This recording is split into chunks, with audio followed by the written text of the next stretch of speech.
Hey there kids, my name is Abigail. I'm a teacher here at Community Christian Church of Moorpark, and today we're going to be talking about when Abraham has visitors. The first thing that we're going to do before we even jump into the story is I'm going to be doing a little bit of trivia to see if you can remember the answers to these questions that are from the previous lessons that we have had. If you haven't seen any of our videos before, you can go and check out our Community Christian Church of Moorpark YouTube page by clicking the link in the description box. So let's go ahead and play some trivia.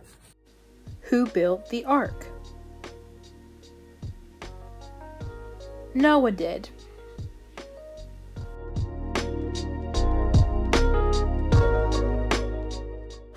Why did God want to flood the earth?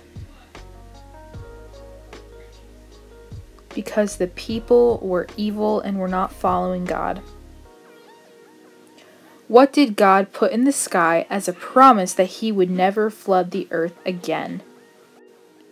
That would be a rainbow. Who was Lot?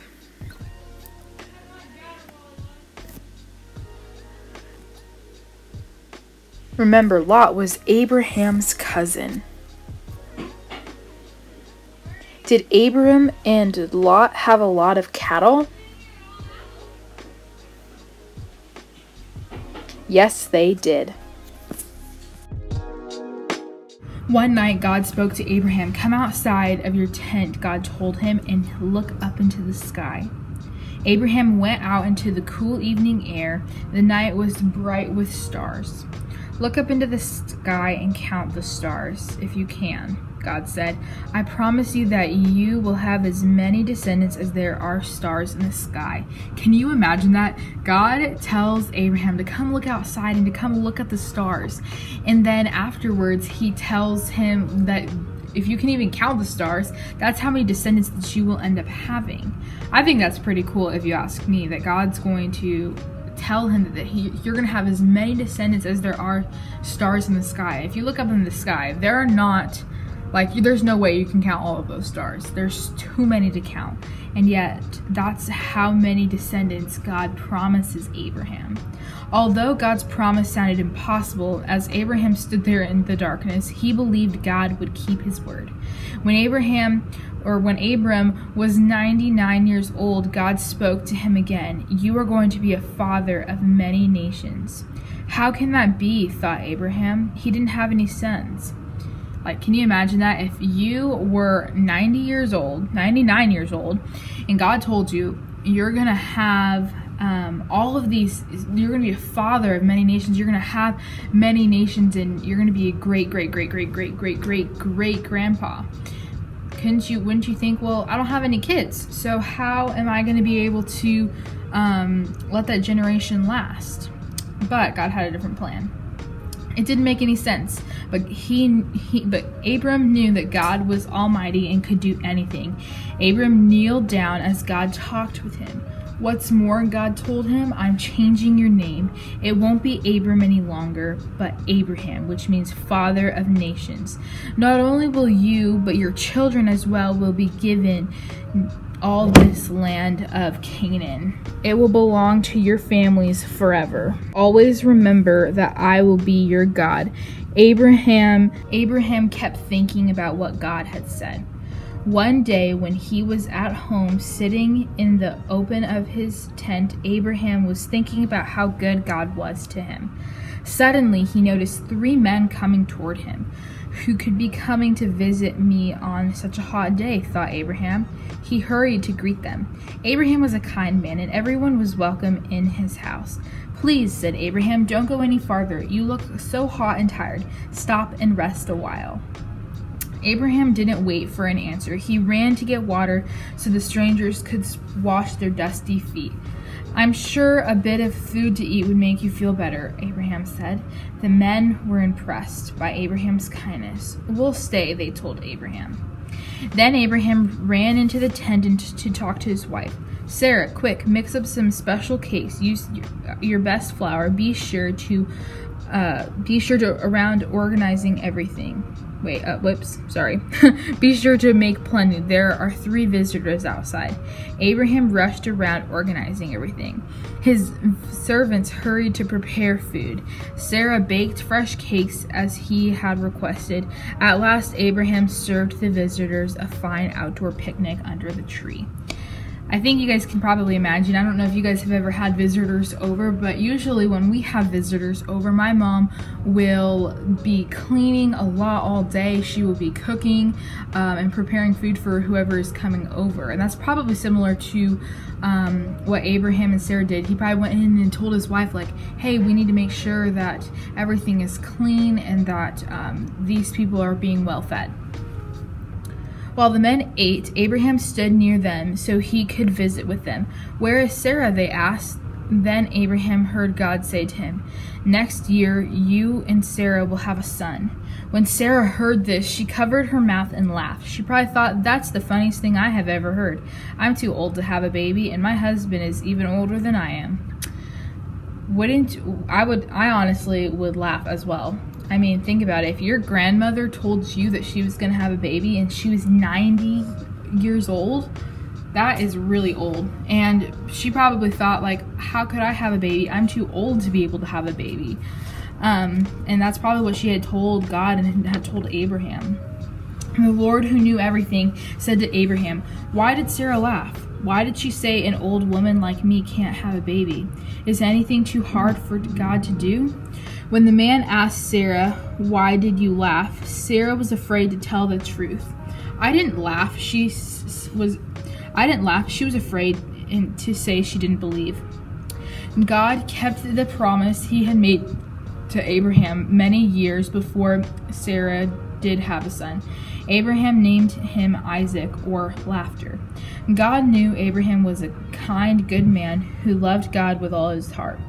I have picked him out to have a godly family, he said.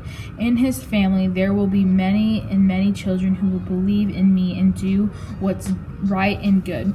We can be like Abraham, who God loved. Meeting another's needs for food and shelter is still one of the most practical ways to show love and obey God. Sarah lied because she was afraid. Sometimes we lie because we are afraid. Maybe no one has ever even known what you've done, but God knows when we don't tell the truth. So recently we've had a lot of rain here in California. I don't know where you guys are from, but where I'm from, we have been having a lot of cloudy nights. And so recently, we actually had a night where there wasn't any clouds and I could see the stars clearly. Now, the nights prior, I didn't see the stars out in the sky. But the thing is that I still knew that they were there. Even though the clouds might have covered them, I knew that they were still there. And why I say this is because in the story, you know, Sarah probably thought, this is crazy. I have no idea. This is probably not even gonna happen. And she wasn't being able to trust in God and have faith that God was going to do that he said that he was going to do. And I think sometimes in our life, we have that same thing. We think, oh my goodness, I don't even know where God is. I am struggling right now. It is really hard for me right now. But we also have to have faith that God is still there. Just like I have faith and I know that the stars are still out in the sky, even though the clouds might be there. And the clouds are representing something that we might be going through. Maybe your grandparents have passed away, or one of your grandparents, or maybe you have lost a dog and you're trying to find your dog, or your cat passed away, or something like that. Or maybe you're even being bullied at school. Whatever the case might be, we have to remember that God is still there with us, even despite those circumstances. So I just really wanted that to be a reminder for you guys that even though it's hard, and even though we might not know what God is doing in our life, he's still there and he's still with us, and he will be there to comfort you, even when sometimes it might not seem like it. So your guys' memory verse for this week is anything too hard for the Lord? Genesis 18:14.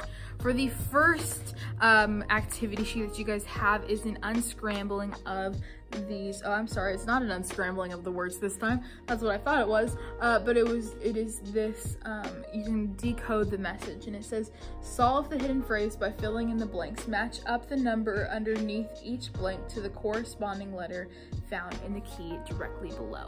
And so you guys can go ahead and do this activity. And this next one is a coloring page of Abraham sharing his food with the 3 visitors that came to see him.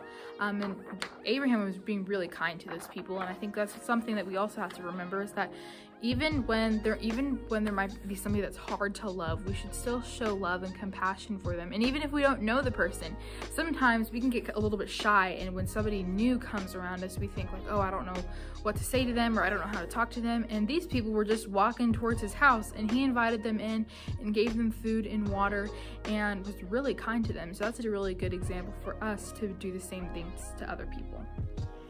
All right, so for this craft, you guys are gonna pull out your sheet that looks like this, that has our Bible verse on it. And then you guys are gonna pull a sheet that looks like this, and this little thumbtacky thing, I can't remember what it's called. But pull out this little thing, and then pull out some markers. Now, the first thing that we're gonna do is we're gonna go in and we're gonna color this page.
Alright, and then the next thing that you guys are going to do is you guys are going to go behind the paper like this.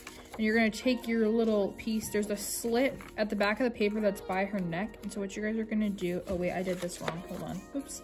You're just going to go from the front side, and you're going to slit your paper through the little slit that's at her neck. And you're just going to pull it through. You kind of want to make sure that it looks fairly even. Okay. And then what you guys are going to do is you guys are going to take your little thumbtack looking thing. Looks like this. And you guys are going to look at, there's a little hole right here on her dress. And you guys are just going to poke that through. If I can poke it through without ruining the paper. You guys might want to ask your mom or dad for help with that. And then on the back, there's these little split end looking things. And you're going to just pull them down on each side. So see, look, watch. You can just split them like this. So then it'll stay in place. And then now you're going to be able to, oh wait, why isn't it working? Hold on a second. Oh, there we go. And then you guys are going to be able to rock your baby like this. All right, kids, I hope that you guys all have a great week, and I'll see you guys next time. Bye, guys.